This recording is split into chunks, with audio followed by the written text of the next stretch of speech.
Tonight we have an amazing show, really full show. This is Kynthea, the producer, standing in for Richard, who's at an important meeting, and hopefully he'll be able to join us later.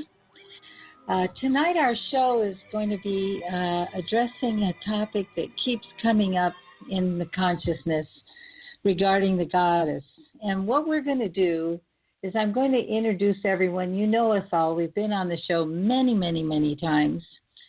And we're going to have a conversation, a free-flowing, fun conversation. So I want to welcome our different guests from our imaging team. We have Keith Laney, Andrew Currie, Timothy Saunders, and myself. And our resident metaphysician is Georgia Lambert. And for those of you who are joining the show from the radio, if you want to find the show page, you go to theothersideofmidnight.com, and there you can click on the banner that says The Return of the Goddess, or in the nav menu, you can click on tonight's show. So Return of the Goddess, this is March 21st. And that will take you to our show page, and you can navigate through it easily using the fast links. So up first, we have our news items. But first, let's welcome everyone. Georgia, you want to say hi? Good evening, everybody. There you go. And Andrew?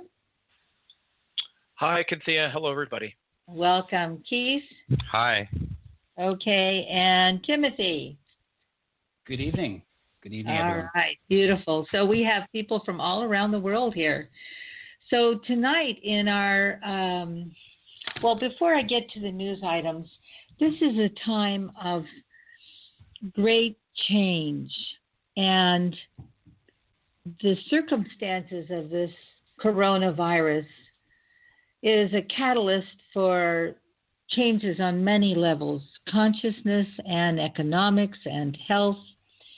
And you've often heard it said, you know, the only thing that would unite us would be a common enemy around the planet. So apparently we've created this common enemy for us to really recognize the unity of the human species on the planet, that we can no longer think that we are isolated and alone and it's just my world and you have your world. We are totally integrated. And what affects one affects all, and this is the experience of that. We have this contrast of consciousness coming in, and you've heard it about the patriarchy, and I would say that's a world of domination where one power is trying to dominate another. And people wonder, well, what is the goddess energy? The goddess energy is many things. It's a quantum energy, hyperdimensional. What do I mean? I mean it's multidimensional. What do I mean? It's no time, no space. It's everything occurring in the now. It's where we create reality from. And you hear more and more in today's culture where people are saying, oh, I manifested this, or I'm going to manifest that. What do they mean? That they're moving to another state of consciousness where we're becoming more aware of our thoughts and the impact they have on the world. So we're going to be addressing that, the Kali energy, the goddess as she showed up at the Super Bowl, and many other things. In our first news items, I put up a couple totally different perspectives on the coronavirus in item number 1 and number 2. The first one is a beautiful video from Italy, and both 1 and 2 are as though the coronavirus was speaking to us, the essence, the spirit of the coronavirus. And I guarantee you, you'll be very surprised when you read these links or watch that beautiful movie. I don't know if anyone on the panel had a chance to review those. If you did, I'd love to hear your thoughts. Doesn't look. Yeah, Kynthea, I got a chance to see the Italian video, Mm-hmm.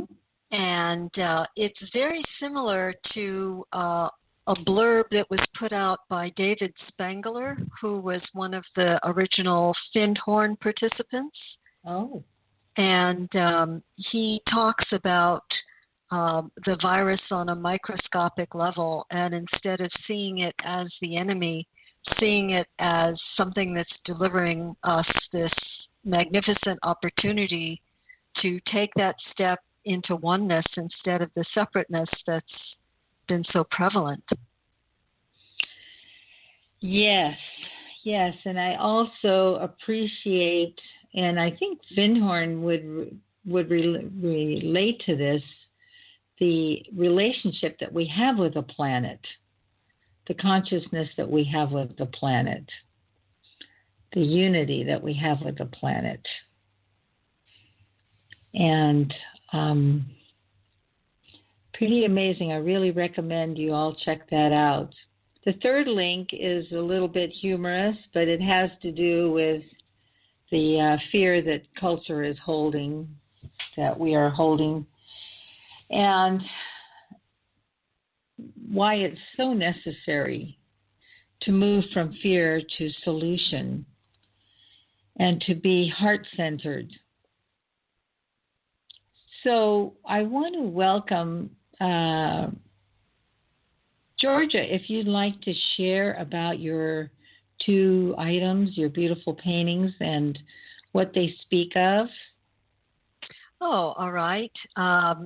Since the theme was on the goddess, I chose these two paintings.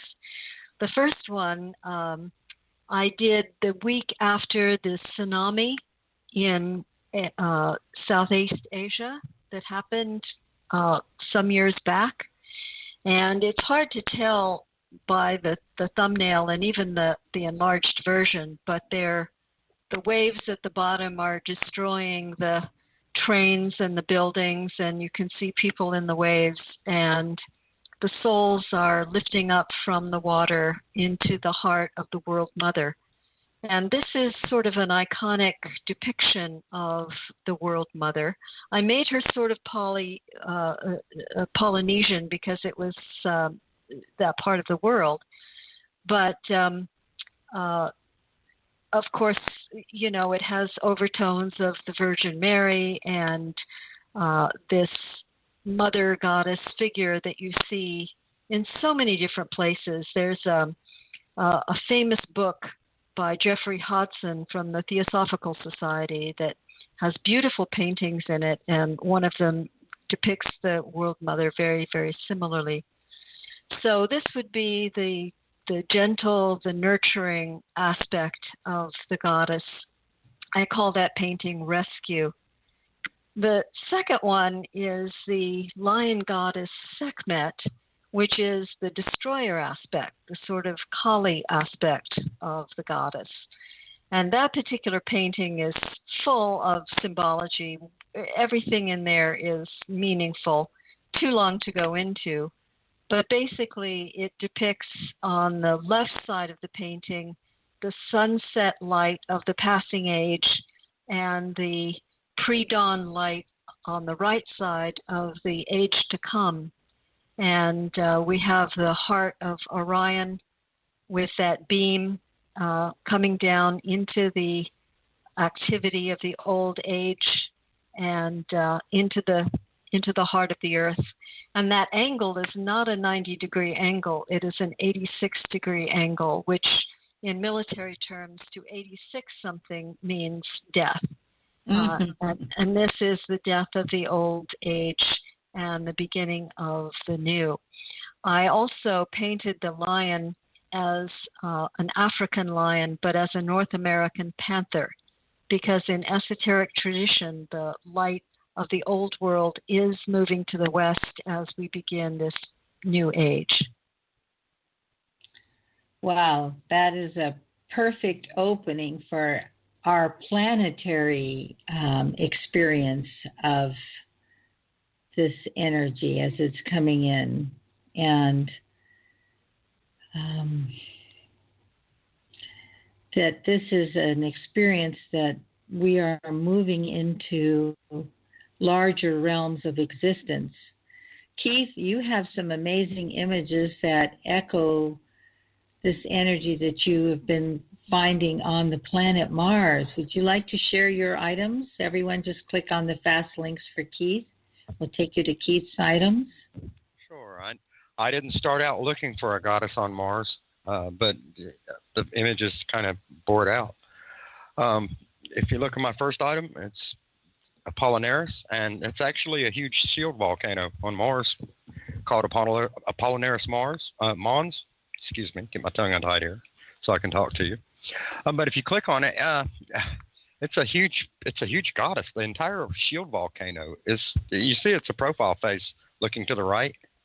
It's got a headdress. And it's got a big ear, like the hair is drawn up in a leia on the sides of the head. It's really a striking picture. And now it's from a long way away because this is a huge shield volcano. I can't remember quite exactly how wide it is. Something on the area of like 130 miles across, like from forehead to neck. But it's really striking that this nature would take the shape of, take the female energy shape on the planet. Now, whether or not this was shaped like that, hey, that's a possibility because, we don't know what was on Mars, and we suspect it was people of immense power that could do this sort of thing. But even if it's not, if the power of nature was expressing its female form on the face of this planet in the shape of this shield volcano, then so be it. That's the way it is. Keith, you know what it reminds me of? What's that? There's a very famous artist that was painting in the late 1800s and early 1900s called Alphonse Mucha. And he did Art Nouveau women portraits, among other things. And there's a lot of his posters that show the profile both facing in both directions with almost this exact headdress. And when you speak of that, that's maybe been the inspiration why I've seen things like this, because I was exposed to that sort of artwork, for years and years. And so it's just natural that, I would recognize something like this when you see it, whether it's on another planet or on any sort of canvas that's in front of your face. It's not just pareidolia. You can see the thing. It's there. I mean, whether it's artificially put there or whether it's naturally put there, that is of no consequence to me. The fact of the matter is it's there. You can see it. And for art's sake, it's beautiful. It's an amazing photograph, Keith. Also, I just noticed if you turn your head to your right, so in other words, you put your right ear on your right shoulder, and then if you look in the center of the volcano, you can actually see something which resembles a sort of almost like a sort of a sleeping moon face, like sort of something you might see on sort of a child's book or something like that. You're right. You're absolutely right. As soon as you said that, I saw it. Huh. Well, you learn something new every day, and from every observation of a nice photo. Beautiful photo. Yeah, and after a while, when you look at things like that, then you start seeing other things, and the next thing you know, you're telling a whole story in a artwork, which may be a type of mental projection, psychological projection on things, but nevertheless, it's beautiful, and for art's sake, it's really refreshing to see something like this. Now, if we click off of that and go back to the page, and now that was a fluke. When I found that one, I'm like, oh well, wonder why no one's noticed this before. But come to see, a lot of people have noticed it. But then we landed Spirit in a place called Gusev Crater, and I did the landing site images for this particular program, and I was looking at this area, and it was kind of a given that Spirit was going to land here. The rest of the Meridiani and the rest of the landing sites had a lot of argument over which one they were going to land at, but there was no argument that Spirit was going to go to Gusev. And I just started looking through the images to figure out why. Why are they so bent on landing in Gusev? It wasn't even really up for consideration. Meridiani site was chosen amongst the rest of the landing sites, but Gusev was pretty much a given. Then I started looking through the images that no one had but me, and seeing this thing in the center of the crater. And item number 2 is Isis of Gusev. It took me a while to figure out what it is. If you click on that, it brings up a larger. This is the entire area that Spirit explored. It rolled right up it rolled right up this geoglyphic effigy. It rolled it right up her praying hands and across her shoulders and then down across her womb to a place called home plate, and then down around her knees where Spirit still sits, because that's where it broke down. But this is what Spirit explored, and this is our first inkling on, a huge Martian archaeology that's shaped like a geoglyph, because we all know what Spirit saw when it was on the ground. I mean, there were ruins everywhere. We're still going through those images, picking stuff out. But this is why, though, that there was no dispute on where they were landing. We got the expression of the goddess. I call it Isis because if you look, this is one of those pictures that the more you look at, the more you'll see. And it's devastated with age, but there's enough of it there in the general shape is such that you can identify it. If you know the story of Isis and Osiris and Horus and Seth, then you will see that in this picture. This is Isis kneeling, and she's got Horus in her hands, and she's got Osiris in her mind. Did any of you guys, people from the Vietnam era? My dad sent my mom a picture from Vietnam that all the soldiers were having made, and it had my mother's face was the main part of the picture, and in the top corner, like right beside her head, was an emblazoned oval picture of my father in his army uniform, and so well, basically his face, but it looked like it was a thought in her mind. And then these pictures were really popular all through the 60s and 70s, soldiers sending them back from Vietnam. But this is the same sort of thing. You see this goddess laying here, and in her headdress, you see there is a face up there. In her hands, there's that item, the little item that she's holding in her hands looks like a hawk. We're seeing the whole story of Osiris right here, and Isis, and we're seeing it right here on a paper, on a geoglyph on Mars. Why? Keith, can I cut in just for it's Andrew here? Sure. So, and George, you might have something to say about this, but Spirit, is that not a could that not be viewed as a goddess symbolism right there? Yeah, well, the rovers were Athenas also. Yeah, that was their designation was Athena, both of them, Spirit and Opportunity.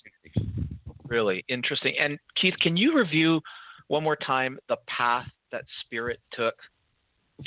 Well, if you see which way she's looking towards the left, and it's a profile. It's a kneeling figure with hands out in supplication, right in front of your heart, in your heart position, as you do, like if you're begging, as Isis did, as she begged the god of the dead for her husband to be resurrected to impregnate her one time, to bring her husband. If you know the Osiris myth, I'm sure all of us here do.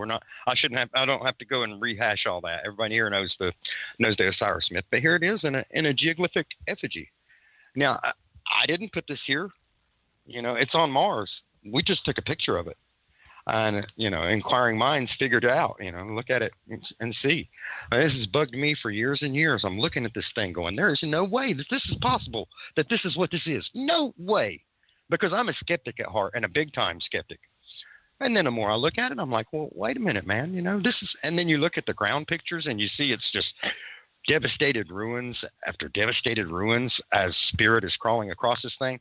The path went from where the path went from the craters area right in front of where her hands are holding this thing, across her hands, up her face, across her little hair area, down into that valley, on around the shoulder, and then down across her womb onto a place called home plate. You can actually see home plate on that photo there. It's a little circular looking thing about where her navel would be.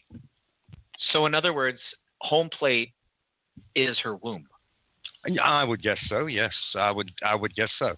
And she's holding the little thing she's got in her hand. In this picture, you probably can't see it that well, but the little thing in her hand is definitely shaped like a falcon. It's like a little bitty falcon. And it's also sort of phallic in nature. When the part that Osiris didn't have when he was reassembled, right? Yeah. Okay. Keith, why don't you just, give us a real quick sketch for the listening audience that doesn't know the story, that it might just help Okay, a little bit of background. Osiris and his brother Set vied for kingship, but Set, through trickery, put Osiris in a box and to kill him. And it didn't kill him, so he separated, but he cut him up into a bunch of pieces and sent him to all the parts of the world. And Isis recovered all his parts except for his penis, because supposedly a crocodile or something had eaten in the Nile. And the story varies in various sources. But Isis went and pled before the god of the dead to release her husband so he could come back and be king on earth, longer. And he granted him to come back. And anyhow, through magic or somehow, she impregnated herself. The myth varies in all kinds of ways. However, the main gist of it is that Osiris impregnated her, and then the baby born from this was Horus. Yeah. And Horus avenged Osiris on Seth, and then became the new king. Yeah, okay. And now we see this, and we're seeing this symbology playing out before us in this Bennu Phoenix and Dragon King thing. Yeah, and if Keith, if Richard was here, he would review with us all of the symbology that NASA, ESA, what's the Japanese space agency, JAXA? Mm-hmm, JAXA. Yeah, all of these different agencies seem to have this deep symbology, not only in the naming of their missions, but and it literally means what it says when they do these naming things. They, these are the smartest guys in the world, and it's their little joke on the inside to be able to say something without saying it, and everybody gets it except the lay people. Yeah. And they named the rover Spirit. And they're Athena rovers also. Then they sent them to Isis. And when they got there, they took pictures of everything in the world except they showed us everything in the world except the good stuff, and except the stuff that slips out, that we carefully cull through the archives and find and try to present to make some kind of sense out of what we're seeing on this crazy mixed up planet that's full of devastation and the remnants of what looks like us. Well, anyway, yes. And just wondering if I may ask a question very quickly. I'm just saying what I saw initially. I mean, it's amazing photographs, amazing the way you've shown them as well. But what I saw straight away was, in fact, the figure holding like a sword, like sort of angled downwards, like a sort of a crusader's sword. And also, I'm very intrigued by what that is at the bottom. Is that like sort of an animal, or is it like sort of something she's looks like she's kneeling on it? She looks like she's kneeling on something's head. I mean, to be honest with you, yeah. It looks like a sort of a Thanksgiving turkey or something. I mean, it looks like it's something with legs and well, yeah. No, I'm not saying I'm trying to belittle it, but I mean, it looks like something that was living, is what I'm trying to say. Well, and the idea is to vanquish Set, and between the whole myth, that was the idea: the death of the old, the destruction of evil, and the birth of the new.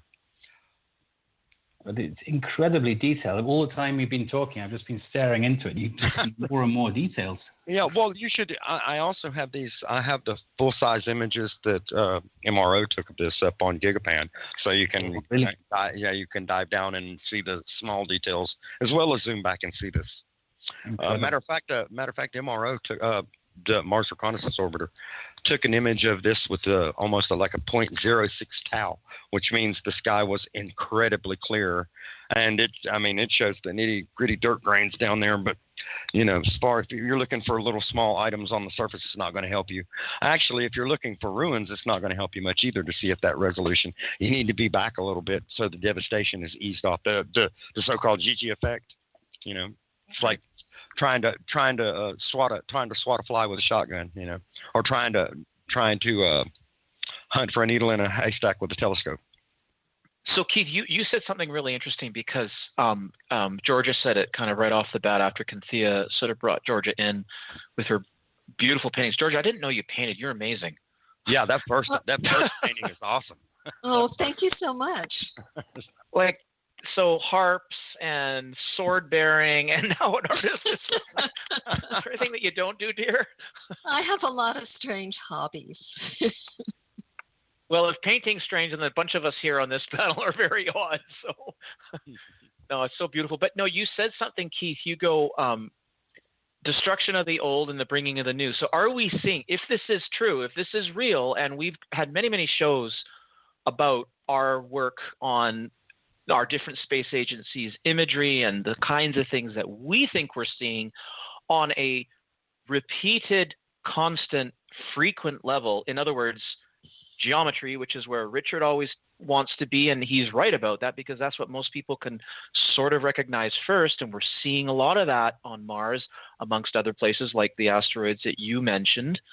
But also what we think, when we're going a little further and seeing what we think are magnificent representations of art, this being representations of the goddess, are we now seeing a celestial connection here with the goddess? Yes, there's always been the celestial connection, and I think they're tying into it. And that's one of the reasons why the naming of the programs, the timing of the programs, the things that they're going and seeing, and at what times. You know, it's just like we were talking about with the Ryugu Bennu thing. You know, Ryugu means Palace of the Dragon King, and which is set. Okay. Then you have Bennu, and Bennu is a phoenix. Now, when we know at the foot of Aeolus Mons where Curiosity is, there's a great big phoenix on the ground. Dispute me if you want. It's anyone. I don't care. Scientist, whoever you are. If you want to dispute me on what you're calling Gediz Valles, which is a giant phoenix on the ground, and it is a geoglyphic representation of such, and it's surrounded by supporting other geoglyphs that are right in the vein of what we're talking about. Yeah. That is exactly what this is. And I'm going to put it in their face because I'm the one that did the 26 gigabyte image of the entire landing site. This thing is there. It is what it is. It's an ancient, humongous phoenix right where Curiosity is exploring. We've been looking at it for a long time. But the next item is my number 3 is Aeolus, Breath of Life, because one of the supporting things that also supports this goddess, because see, the mythology all ties in. The Phoenix, Osiris, Isis, all of them, it all ties together. And we're seeing it laid out on the surface of another planet as well. So, you know, I mean, we're either crazy or this is really there. I mean, I think we're crazy and it's there. But I mean, you know, from someone with a reasonable mind and coming from even a modest scientific background, looks at this stuff and goes, man, you know, this is just nuts. You know, but then there it is, nonetheless. You know, when we see on Aeolus Breath of Life, right up the mountain a little bit from the Phoenix, that they are calling Gediz Valles, which is tied to Hermes in some way in mythology, why they named it Gediz, because they always have a theme. But this Aeolus Breath of Life is a giant effigy that's on the side of that mountain. And we saw long ago it's female. You know, now why you say it's female, I don't know. It just looks female. You know. Well, the one that really looks female to me is that number 4, the Nefertari. Well, wow. Now, the reason I put that next one, the next one is a surface, and it's not far from here. It's down it's down on the floor, below the mountain, and it's the same sort of thing. It's well, coming up on our bottom of the after break, and we're listening to this beautiful music by Daya Dova, and she's amazing. You're listening. The Other Side of Midnight. The show tonight is The Return of the Goddess. Let's enjoy a little goddess music, and we'll be right back.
theothersideofmidnight.com.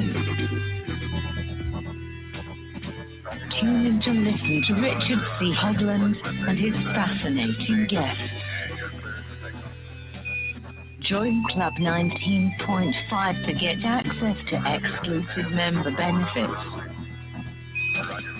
Listen to past episodes anytime on any device. Search the archives of over 180 episodes. Membership costs $9.95 a month, 33 cents a day.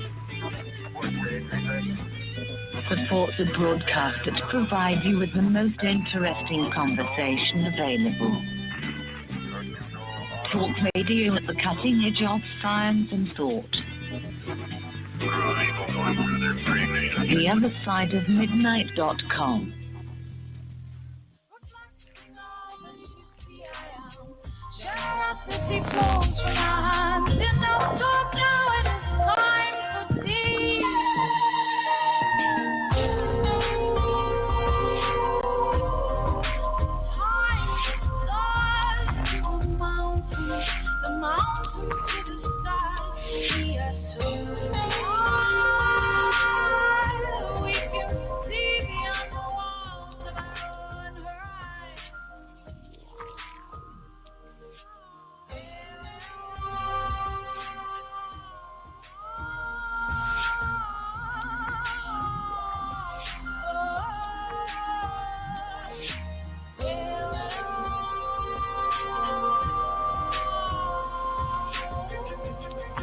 And welcome back.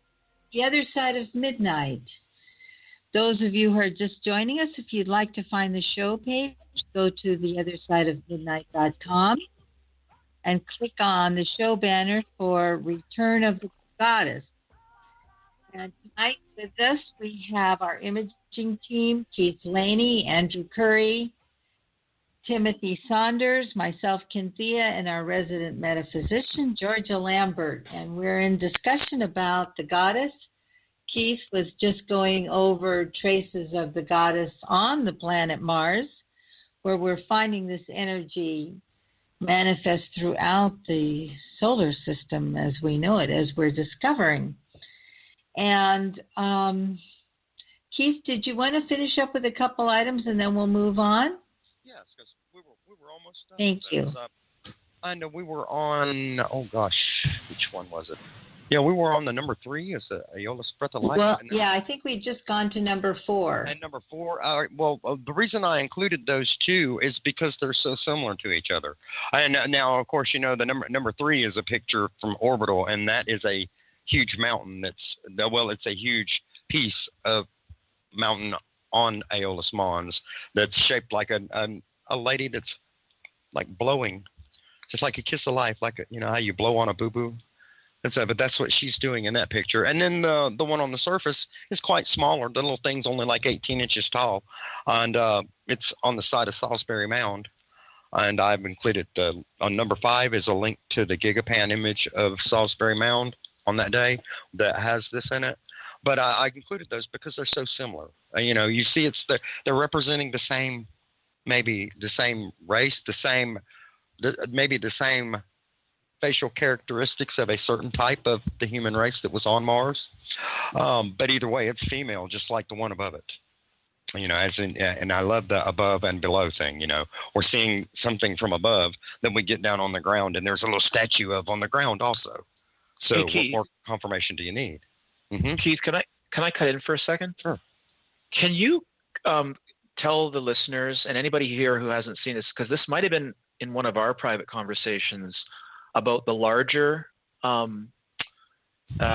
Aeolus and the area that looks like it could have been a massive lake, and what would have happened if the wind blew? You remember you were talking? Yes. If you look at the picture number 3, you see underneath. If you see in her neck area or behind her chin, there's an area that's hollowed out, and that used to be a waterfall and a pond there. And you can only imagine on a misty Martian morning, the mist rising off of this pond and then the wind catching it and blowing it out along that pathway that looks like she's blowing steam.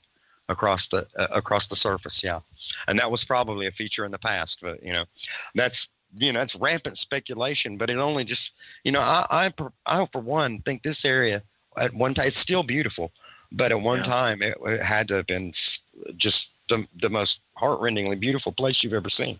And that would be sort of thing that you would see in such a place, Yeah, exactly. And Keith, I of course, all of this is speculation until we put, as Mike Pence said, boots on the ground. We're not going to know for exactly sure, but we can speculate freely because, again, we see this repeated again and again and again, not only on this planet, but on many other heavenly bodies in our solar system. Keith, would you say, and the elegance of what you just said, how in this sort of shoulder area was a pond that, if the wind blew the right way, when, allegedly. Well, actually, the way the mountain is shaped behind it almost guarantees the wind blows that way through there. Oh, interesting. Yes. So, in other words, it's flowing in the direction that if this is a profile of a face with a closed eye and an elongated head, doesn't that sound familiar? Mm-hmm. And her mouth is blowing, then she's blowing out the breath of life, just like you're describing. I mean, it's so elegant. It's so unbelievably elegant. And onto, if you look in the area where she's blowing, those are pyramids. I mean, those are pyramids. They're ruined. They're beaten all up there, but those are huge pyramids there. And so it makes me wonder, what are we going to find in there? Now, if they've not been looted already, because we've seen successive. I mean, all those pyramids at the foot of this mountain, you see all of them have suffered damage and look like they've been broken into. Now, was that, if you have a civilization, you have successive layers of civilization from high tech being devolving, and then evolving again and devolving, of course you're going to break into your old tombs and see what if back in the day they had flying machines and you don't have them now, we want to dig back and dig and see if maybe one of the ancient kings buried one. That's or treasure or gold or resources. And that's the kind of thing we're seeing. Is there, if there's anything left, we should be able to find something in that area. Oh, and Keith, one more thing, just before you move on from this image and move down your stuff.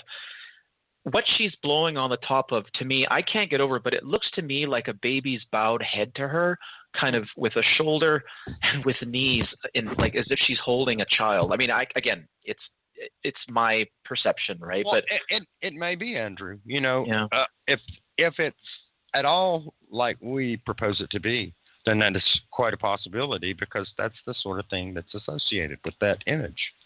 And what it shows to me is, I've long thought that these were humans that were there, and it just affirms that to me.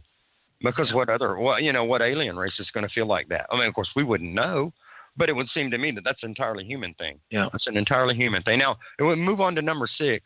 This place is a little area near Ekis Chasma, but I couldn't help seeing a small single MRO frame image where they kind of turned it wide open and took just like a 5 or 6 acre photo. And they pinpointed this little area, and look at it. It's a lady. I mean, it's beat up, but I call it Red Lady, Lorena, because we have this thing called the king face, and it's a male depiction of a king. I think my buddy Greg Orme discovered it a long time ago, the king face, and everybody's seen it, or crown face. Yeah. This is its counterpart, only it's female. To me, it looks like it has the same quality as the famous statue in the Louvre, the Winged Victory. Yeah, it's amazing, the artfulness of this stuff. And, it's utterly devastating because Mars had tidal catastrophes. The whole world oceans spilled over its banks and washed over the whole planet successively over and over again. Basically the biblical flood of Noah was what actually happened on Mars, or something really similar is what's depicted, because you had the middle of the Mars ocean all of a sudden raise up 3,000 feet. If your ocean floor raising up 3,000 feet does not cause a tidal wave across your whole planet, nothing will. But despite all the devastation, we still are able to pick items like this out of the wreckage, and it just makes you wonder, how beautiful was that when it was pristine. Now, the same sort of, and once again, here we are seeing the goddess. I mean, and whether these items are natural or whether they're artificial, it's still the expression of that female energy. Yeah. Okay. It's still the same. To me, it can be no less wonderful if it was built by hands or if it was built by the spirit of the wonderful spirit of creation that we happen to know very little about. And there's two ways of looking at it. You can look at it as a close-up portrait of the face.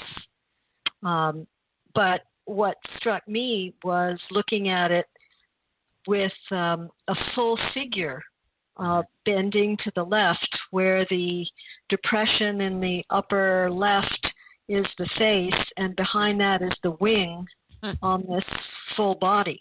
Yeah. Well, this is part of the thing. This is a sophisticated culture, and their art was very sophisticated too, as we've come in to see. Even on the Weimar's picture, even the artist's depiction on the Weimar's picture of Martian ruins shows faces within faces within faces, and then you have the chin of this face makes the cheek of this other face, and there's eyes in it. It's the most wonderful tattoo art. It's really like tattoo art, or what you call nested art. Keith, yeah, it's nested art. Yes, when you've got the bird that's holding the egg, that's got a whole family of birds inside the egg that is holding another egg. That's nested art. And we see that in Hindu art too, in the beautiful temple carvings, Keith. Mm-hmm. Yes. And in the Mesoamerican tradition as well, this sort of interlocked artwork that one thing moves into another, and you can't even see them at the same time. You can't see one at the same time as the other. You have to see one. Like they're almost dimensional. Like you can see one. Yeah. Right. Kynthea would have a lot to say about that. Well, we can move on because there's a lot of stuff here. Yeah. We got, and I've got two more little things. We got the Broken Angels, number 7, and this is about a 2-foot long statue that's on the surface of Mars. Curiosity rolled right by it with this, clicking pictures and put them all out there. No one ever saw it, and I'm looking through the pictures one day, and I went, "Hey, what? What? What?"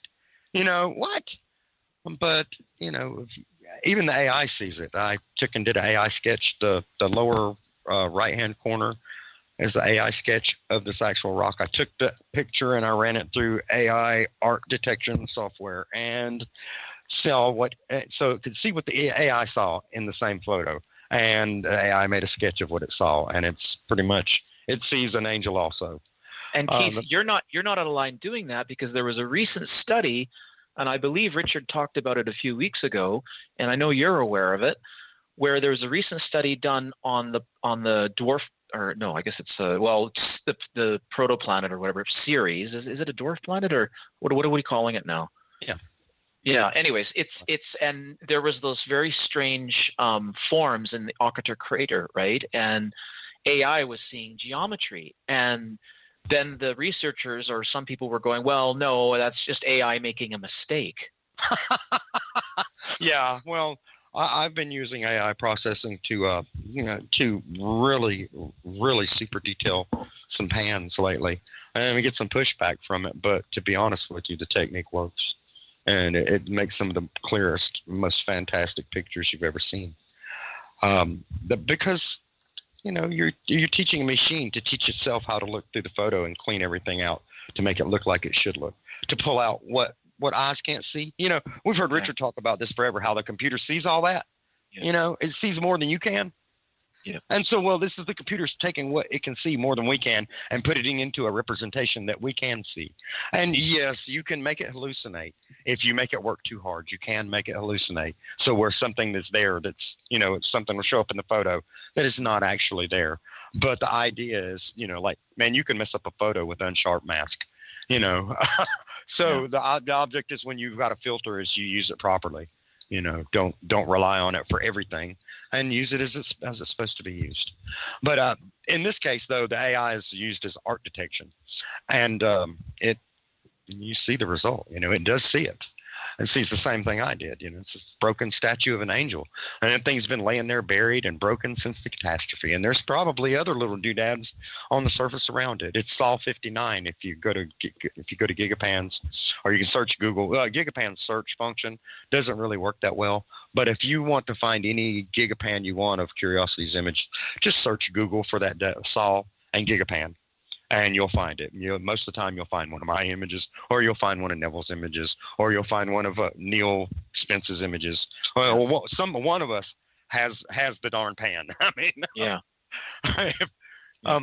Keith, how big is this? How big is this item? It's about 2 foot.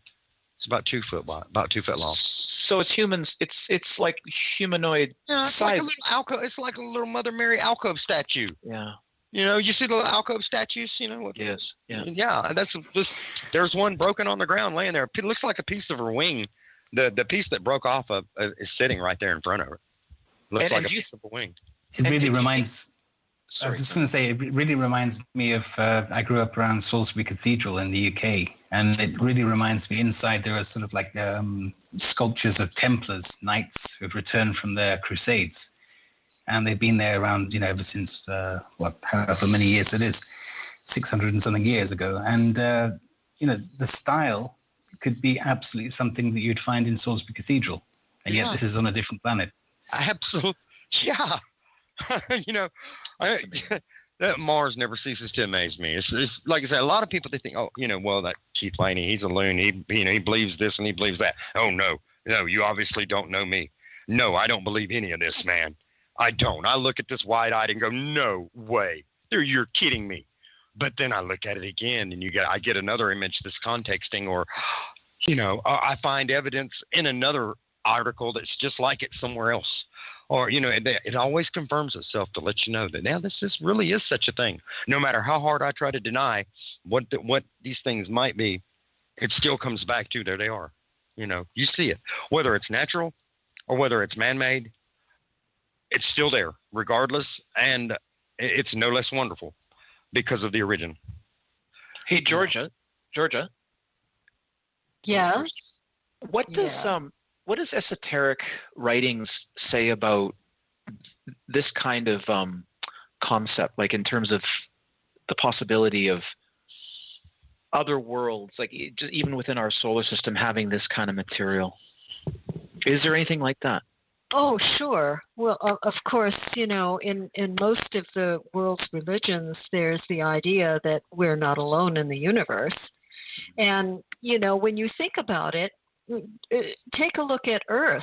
Ancient peoples did all kinds of artwork all over the planet that can only be seen from the air, right?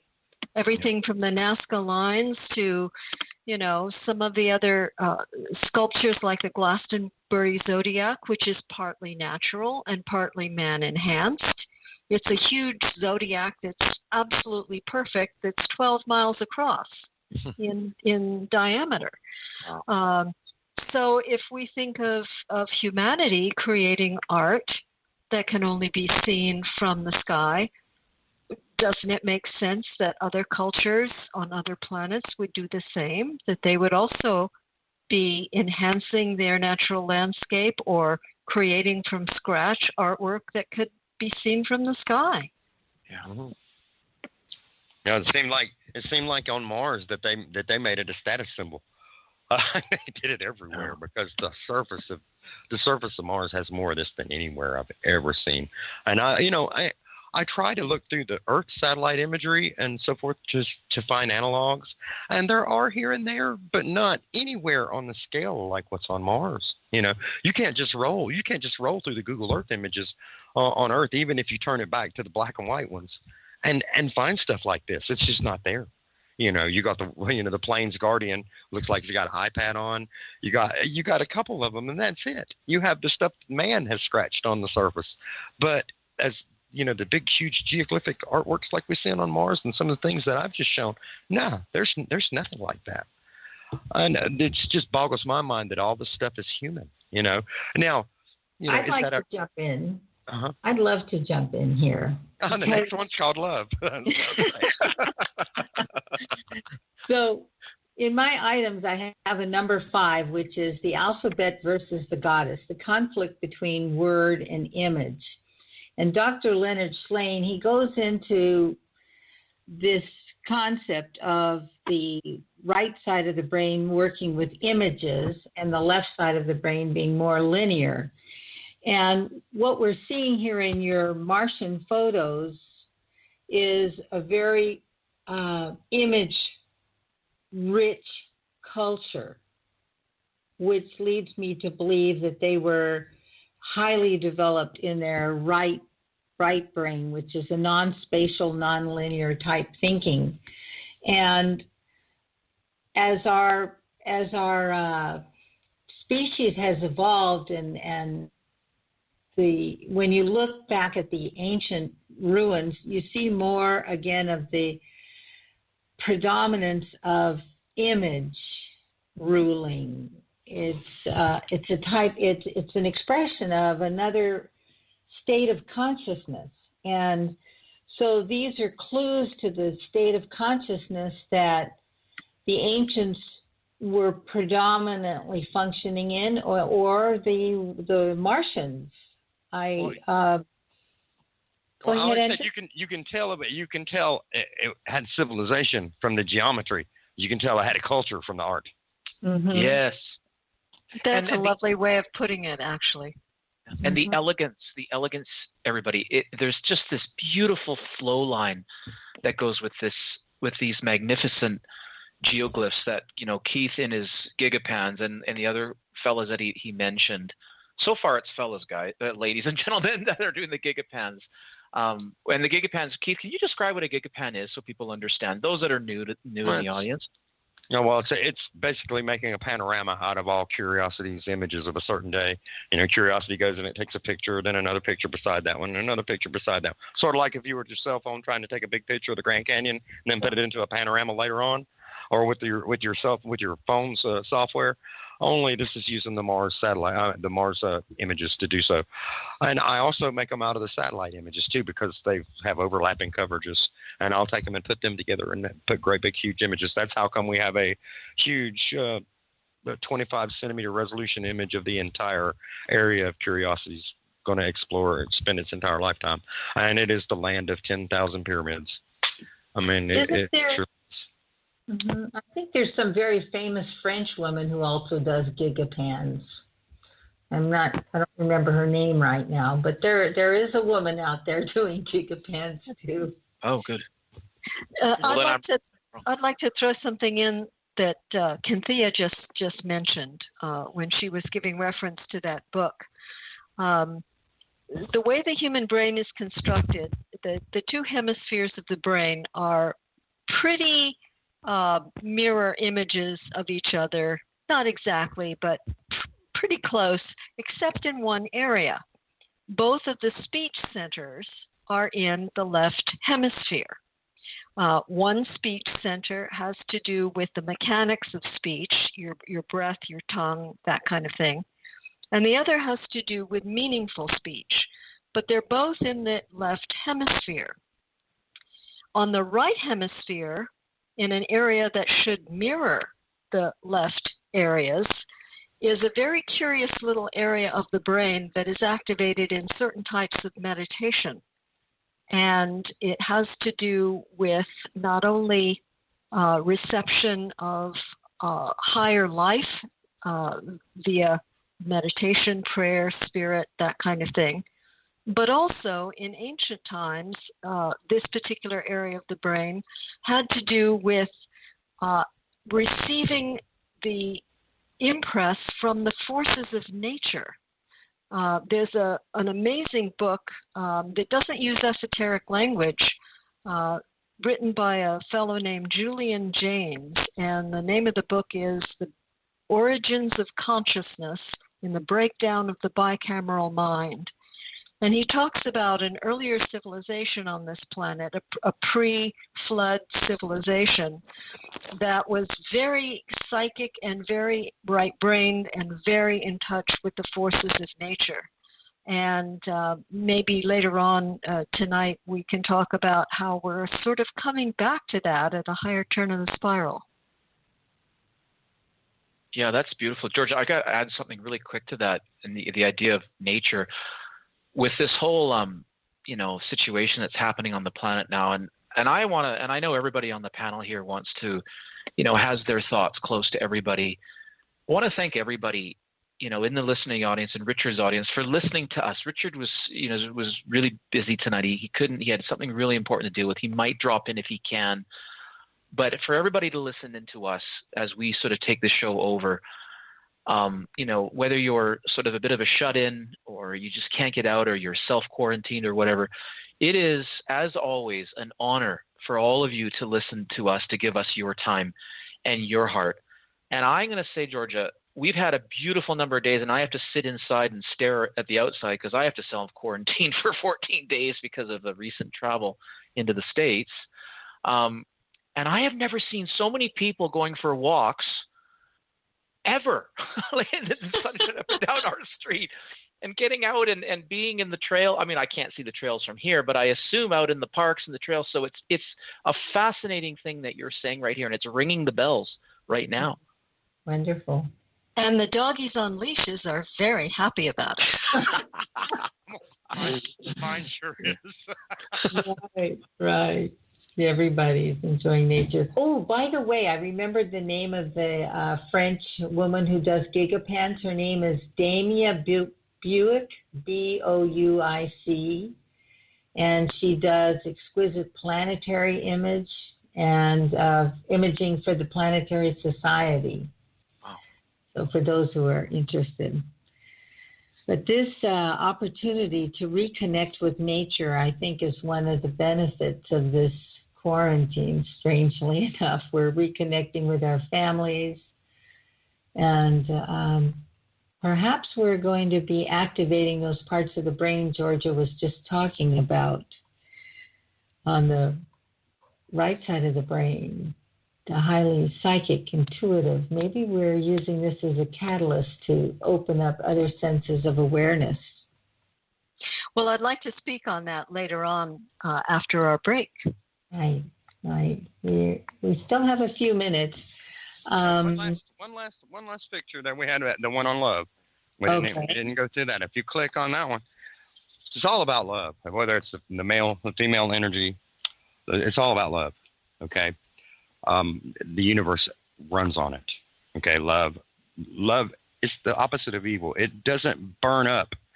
It acquiesces and grows. It never dies. It's reborn. And we have a depiction of this because if you look here, there's a big heart-shaped mesa, and then there's a cairn right above it. And then if you look in the far upper left corner, you'll see there's a male and a female effigy right side by side. And I just have to think that those two were buried in that mound right above the heart. Mm. So the title of this is Love Lasts Forever. Beautiful. So, yes.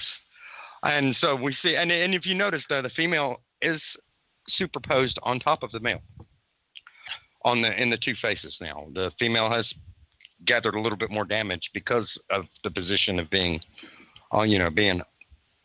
first. But you can see the faces are there, the mounds are there. And it's just, to me, that's a wonderful monument for love.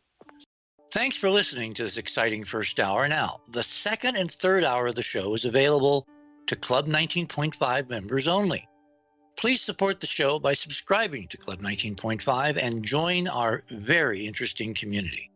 To do that, please visit the website, theothersideofmidnight.com, and click on the Join Club 19.5 link in the left-hand column. As a Club 19.5 member, you'll gain access to the rest of this show and all previous 350-plus shows that we have done. Now, recent Club 19.5 member archive recordings have the commercials removed, and the sound quality has been enhanced. You'll also receive a dedicated private podcast feed that contains these enhanced show recordings. And you'll be able to download the MP3 files directly from the archive if you prefer. As a Club 19.5 member, you'll also be the first to preview our new videos and reports. We'll be adding exclusive new features to Club 19.5 as we go forward, and boy, have we got some amazing things to tell you about in the coming weeks. So please support the show and don't miss all the exciting new things we have planned. I want to thank all our Club 19.5 members because without your guys' support, this show would not be on the air. Please help us continue growing the show by subscribing to Club 19.5 today. And when I say we really need you, we really need you. Over and out.